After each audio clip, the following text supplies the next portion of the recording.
Today, I actually had the opportunity to test out the new Canon C70 for the first time. Unfortunately, I wasn't allowed to leave the store with the camera and shoot an actual project with it. But I was so fortunate to test it, get a feel for it, shoot a little bit with it, and answer some of my questions. Before going in, my biggest question was, is the C70 a bigger EOS R5 or is it a smaller C300 Mark III? And there were a couple topics that I had in mind to actually answer these questions. Number one is, what about the autofocus capabilities? Is it the same as on the C300 or do we get a better improved autofocus like we have on the EOS R5 with way more options? Number two is, how does the awkward looking body actually feel when shooting with it? Number three is, how does the camera behave with an external monitor? Because on the EOS R5 you weirdly have to change between the external monitor and the internal monitor, and I was curious if I could actually use the touchscreen of the C70 while also having an external monitor recorded. And last but not least, the one thing that I was also curious about is if I can actually play back the files of the Canon C70 or if it is the same disaster as on the EOS R5 and R6, and even with my newest computer I can't play back those files. And in today's video I will answer all of these questions. So more of this after the intro.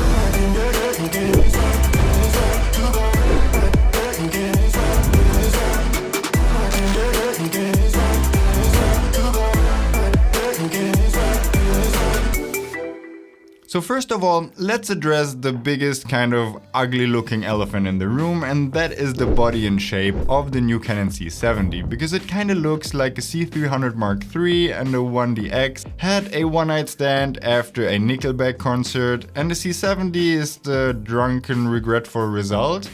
But after actually using it for a little bit, I was really surprised how good it actually felt in my hand. Which is probably the thing the C300 said after the Nickelback concert. But anyway, I was really pleasantly surprised at this kind of awkward shaped body, because everything is where you need it to be. It's kind of lightweight, but it's not as flimsy as a mirrorless body, so I really did feel like it was the perfect mixture between a mirrorless camera and a full-fledged cinema camera. Although the body looks a lot like a 1DX Mark III, the entire thing screams video, because everything is where you need it to be when your main focus is shooting video. You have the record button at the tip of your finger, quite literally, you have a lot of customizable buttons, and the side grip also feels really nice when shooting handheld.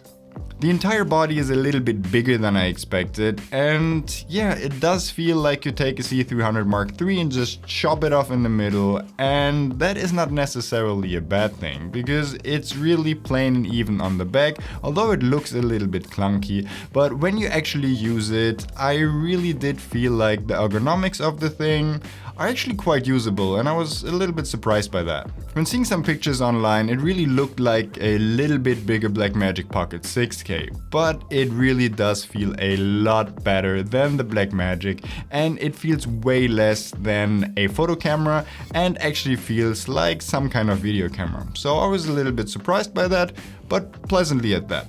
They also redesigned the top handle, and although it's a little bit lighter than on the C300, it's actually way more functional, because now you have the option to actually hold the handle and still access your cold shoe. Unlike on the C300, where the cold shoe sits on top of the top handle, so when actually shooting it, you can't use it. You can't mount a microphone or a monitor to it.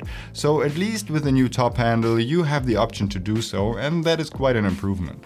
I really like the flip out screen and the fact that all the audio controls are neatly hidden behind that, and that is a really smart design that I quite like. And speaking of smart designs, you can also shoot vertically on the C70, which is something I haven't really seen on any other camera, and you can actually flip your screen to 90 or 270 degrees to a custom for that. And I'm not sure if I will be using this a lot or ever if I were to get this camera, but it's really nice to have this on a camera in 2020, because I'm sure there is people out there that actually need that kind of feature. And speaking of monitor, let's actually take this as a segue into my next question, and this is what happens when you attach an external monitor to the C70. If you've seen some of my videos about the R5, one of my biggest complaints when using an external monitor is that you have to choose between either using the touchscreen and only a clean feed on your external monitor without having any kind of autofocus options or any kind of settings displayed, or using only the external monitor and don't have access to the internal screen at all. And that is something that becomes quite annoying when using the R5.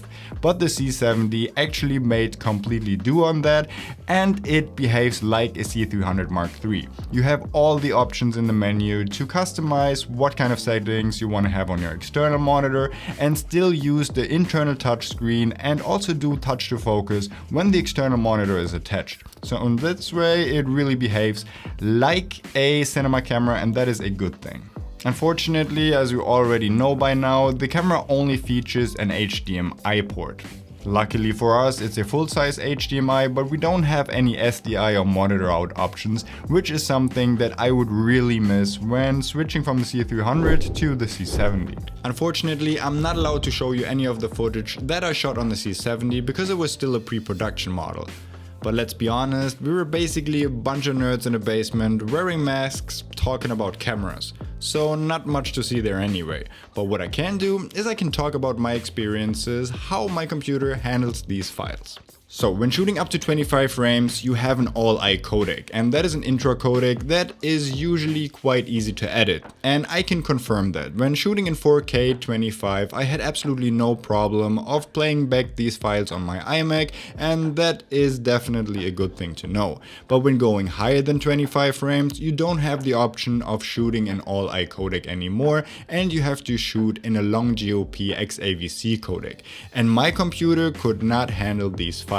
That is the 10-bit 422 file.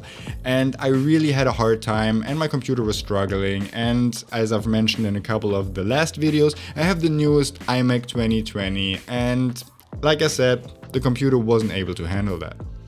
So I also made a switch to shoot the H.265 10-bit 422 codec that the R5 uses. And here I was kind of surprised, because my computer had no problem of playing back these files, which is really surprising because the same codec on the EOS R5 is an absolute nightmare, and it starts stuttering as soon as I hit the play button.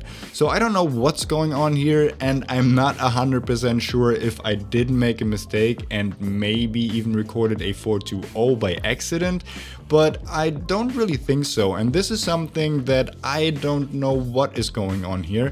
Maybe it's because of the lower bitrate, maybe they changed something of the codec, but like I said, it's kind of curious, and I really want to investigate this further when I actually get the camera in my hand and shoot an actual project with it.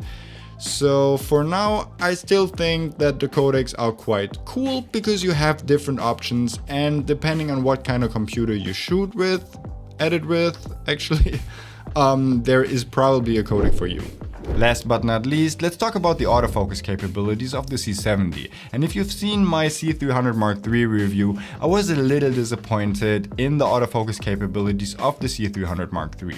Because when you choose your focusing fields, you only have the choice of a small one, and well, an even smaller one. And you don't have all the customizable options that you have on any other stills camera of the Canon line.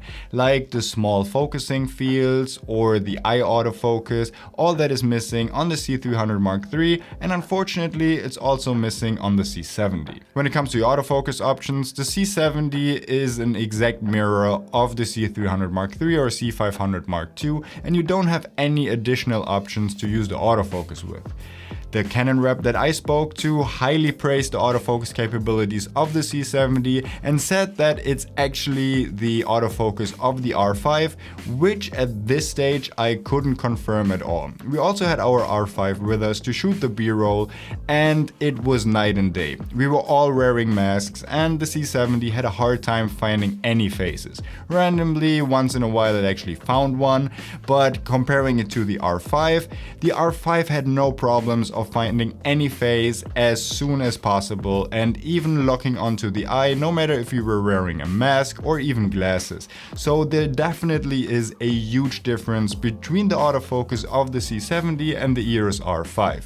Granted, this was a pre-production model and the Canon rep told me that this might be actually improved on the actual production model, or if not, it might actually be improved with a future firmware update. But keep in mind, as it stands right now, the autofocus capabilities are pretty much the same as on the C300 from what I could tell, and far inferior to the ones on the EOS R5.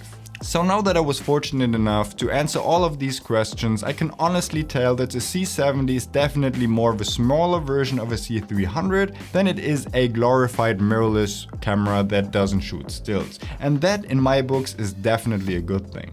But now that we have established that, let's actually talk about some differences to the actual C300 Mark III. And for me, I'm honestly kind of contemplating if I want to switch from my C300 Mark III to the EOS C70. So let's talk about some of the differences. And I won't talk about every little detail that is different between the kind of cameras, and I will just pick the bigger ones and probably also a little bit subjective to my kind of shooting style and what I would miss, so keep that in mind when I'm talking about the differences.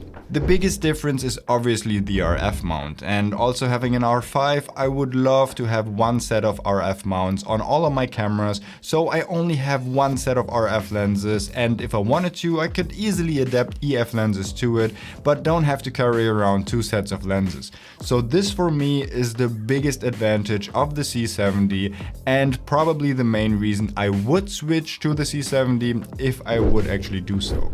Then again, I'm also missing some features. Yes, the form factor was surprisingly good, but I still think the one on the C300 is a little bit better.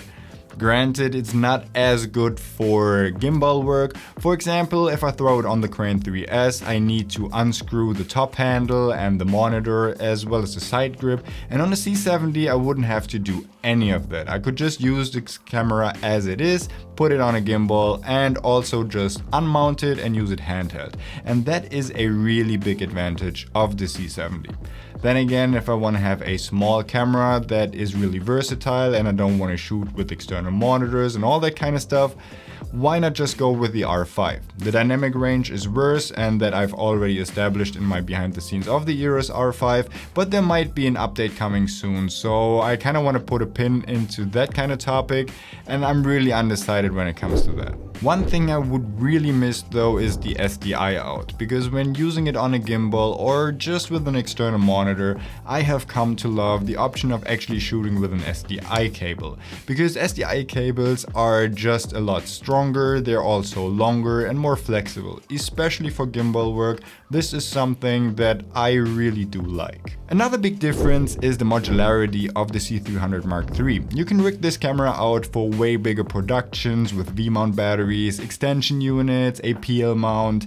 Quite honestly, I haven't done any of this yet, and my shooting style is rather simplistic, but actually we're starting production on a feature film this year, if COVID lets us, and I might actually need a lot of these features down the road. So it's really nice to have, and I feel like the C300 is a little bit more future-proof. Not to say for the RF mount, but in general, I can actually build this camera out bigger and I can grow with the camera, where I feel like the C70 might be the better camera for me right now, but down the road I actually might miss some features that the C300 offers that I'm just not using right now. And probably the biggest difference between these two cameras is obviously that the C300 shoots RAW and the C70 doesn't. The C70 shoots a mixture of interframe and long GOP codecs, which are highly compressed, which is something I'm really not a fan of. Then again, if you really do see a difference between the RAW and the rather compressed files, because what I've seen on the R5 as well as from my limited use of the C70 files is actually quite nice, and using it for social media or just smaller projects, I think the C70 produces a gorgeous image. And I've also been saying this in a couple of videos that the RAW on the Canon C300 and C500 isn't really the best when it comes to flexibility in post, because it's just not on a level as Red RAW is, for example. But overall, I feel like having the option of shooting RAW is something that I might miss in the future. And by the way, if you want to see more behind the scenes of our shoots and get in touch as soon as I get to test out new equipment, make sure to also follow me on Instagram, because I will instantaneously share all of my new findings in my stories. So make sure to actually follow me. So will I actually make the switch from my C300 Mark III to the C70?